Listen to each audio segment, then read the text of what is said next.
Um, this has been one of my most life-changing trips that I have made along with UNICEF. I've had the incredible good fortune of working and being associated with UNICEF, which is an organization that doesn't care about the history, the geography, the physicality, anything of a child except the fact that it's a child. And every child deserves a future, and every child deserves an opportunity to contribute to humanity. And I think that I find myself extremely privileged that I can take UNICEF's message to the world and actually be a means to an end. When I went to the Rohingya camps, and now I have spent about 4 days in Cox's Bazar, and I've also been to refugee camps, other refugee camps around the world. And the one thing that I the one thing that I take back here, I spent a lot of time with very young children, 5, 7, 8. I'll tell you a few stories. Okay. I'll tell you a few stories. There was a 7-year-old child. They were all sitting and drawing, like with colors in this one learning center that UNICEF has created in the middle of these camps. And I'm sure you all know what these camps look like more than me, how unstable they are, how the conditions are extremely difficult, and especially now with the monsoon coming up, it's very difficult that any of those structures will survive. So these children, they were drawing. So I went and asked, can I see some of your drawings? So I picked up the drawing book, and I was looking back at the drawings that he had done before. When they arrived into Cox's Bazar, which was about August, September last year, when the big influx of refugees from Myanmar came into Bangladesh,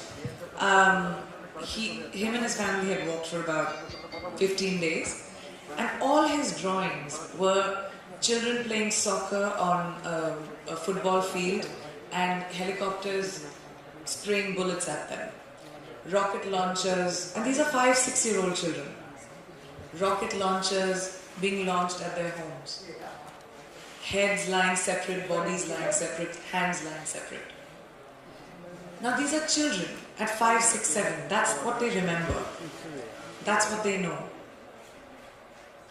I had the incredible opportunity and good fortune of meeting Honorable Prime Minister today, the Honorable Prime Minister of Bangladesh today, and we spent a lot of time talking about this. And I really, really have to applaud the government of Bangladesh, who has opened up their borders and allowed so many refugees to come in. Almost 1 million people that Bangladesh has allowed inside, just because of humanity. And humanity is what this world needs the most. I don't care about differences anymore. When you look at it, and now that I have been to 2 of the biggest refugee camps in the world, one which was in Jordan, where Syrian refugees lived for about 7 years now, and then now to the Rohingya camps in Cox's Bazar.